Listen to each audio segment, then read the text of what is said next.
Okay, hello. So today I'll be teaching you just how to install a graphics card. We'll be using the GTX 1060. So first things first, for this case, there were some backplates for the PCIe slots. So first you would have to unscrew them out. And you can see we just took out 2 slots because this card requires 2 slots.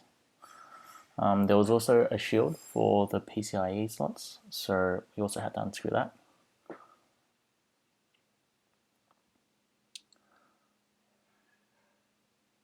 Once that is done, we would just have to install the card into the PCI X16 lane.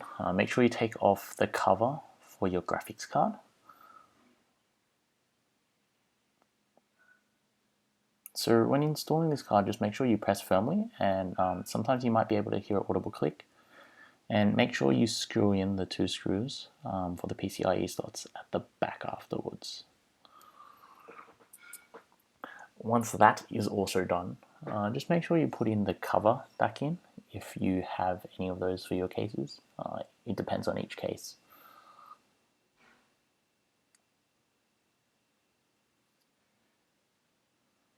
And that is it. It's pretty simple to install a graphics card into your motherboard.